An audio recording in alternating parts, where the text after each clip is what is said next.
I'm not going to make your child into something that they're not. I'm only going to give children who are already different the experience they need to feel safe enough to be who they are. That is not their place. It is not their call. Their job description does not include being a life coach.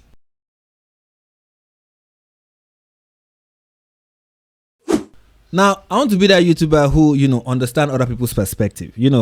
I want to know their motivation and what exactly they seek to achieve. Because you can't explain to people why you think they are wrong if you don't understand why they think they are right. And that's what I want to do moving forward with my YouTube videos.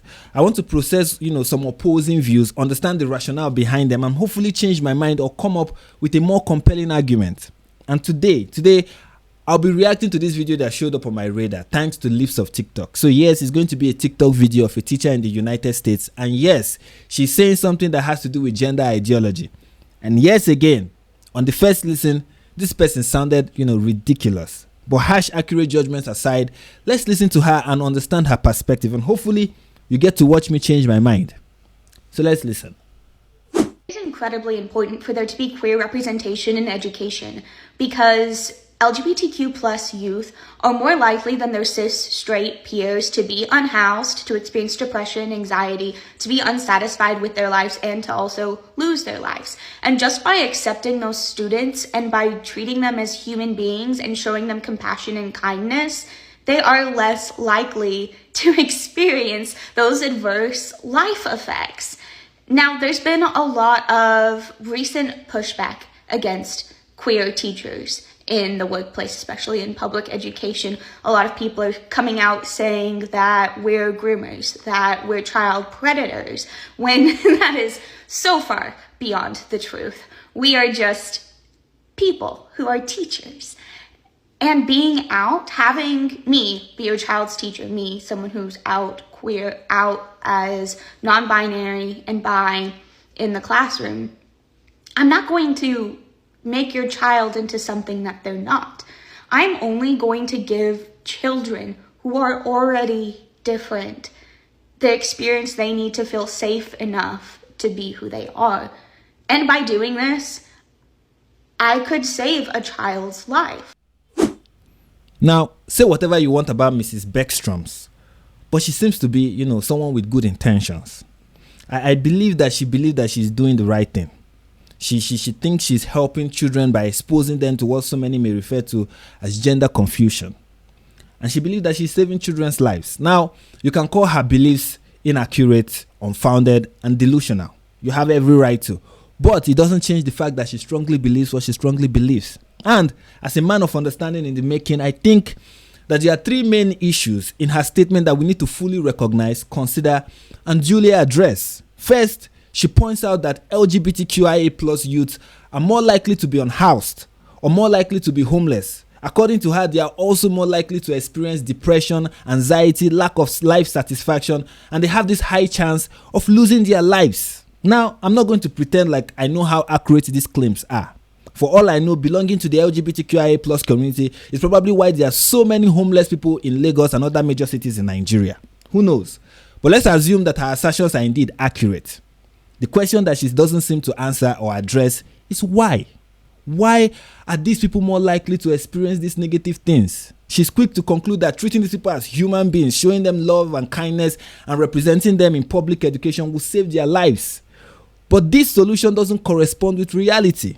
Because we live in the most accepting time in history. Yes, the utopia of complete acceptance or compliance is yet to be a reality, but it is better than what was obtainable 20 years ago.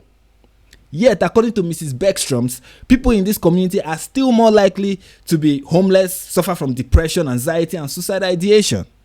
So many things are clearly not adding up here.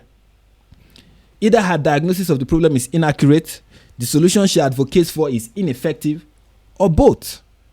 Second, I understand that she believes that people misunderstand her when they call her names like groomer and predators, right? People using those terminologies to ascribe to her, she feels it is unjust and unfair, and she has not done anything to warrant such, right? But I don't think that's the case.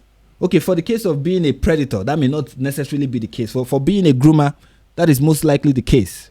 Because everyone involved in training a child or a teenager is a groomer by definition. And there's nothing wrong with the word. By definition, a groomer is someone who grooms. And to groom means to prepare someone for something. And as a teacher, you prepare your students for exams and higher education. That's grooming. That right there is grooming. And there's nothing wrong with grooming kids. Parents groom their kids. Religious leaders groom children as well when they are allowed to. The problem is, what is the purpose and intent of the grooming? What are you preparing kids for, and how are you preparing them for it?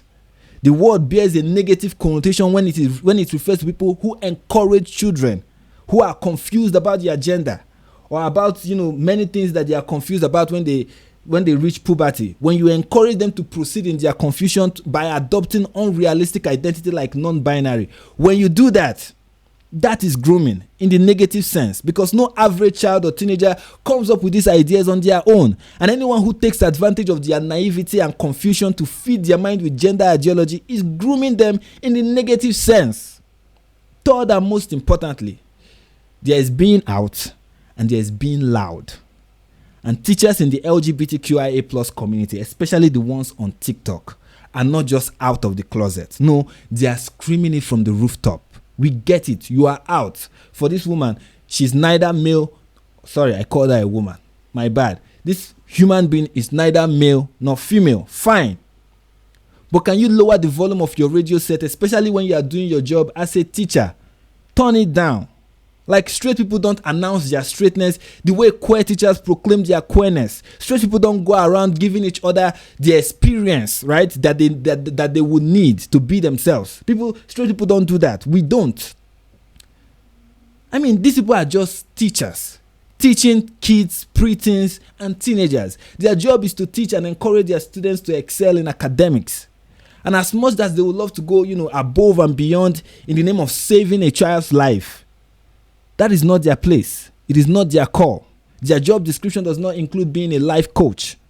And in a country where a public school teacher can get fired and sold into the Stone Ages for professing their faith to students, the argument for keeping ideology out of the classroom shouldn't be that hard to understand. Religious teachers also believe that they are saving lives as well. Yes, that is one of the core tenets of so many religions. You have to go out into the world and save souls. So ideologically, what is the difference between telling high school children about God and telling them that you can be non-binary or transgender? Both claims are ideological. For me, the former is more plausible and realistic than the latter. But none of these beliefs have roots in undisputed observable scientific reality.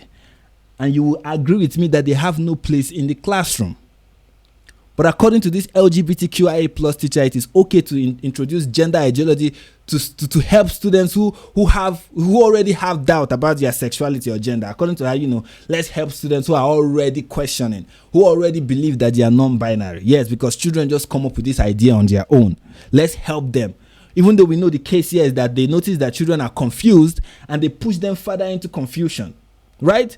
If that's the case, then it is okay to introduce Christianity, Islam, and Judaism to students questioning human existence and seeking higher purpose in life. Right? It is okay, because these children are also confused, trying to understand what is the meaning of life. What am I here to do on earth? So if I'm a teacher and I tell them, oh, you know what? The way forward is Allah, or the way forward is Jehovah, or the way forward is Jesus Christ, I should be allowed to do that. Right? But these same people will not agree. And that is the problem. You have to be consistent. Either all ideology is allowed or no ideology is allowed. If you make the rule, then stick to the rules. You have to separate state from religion. Fine. Also separate state from other similar ideologies.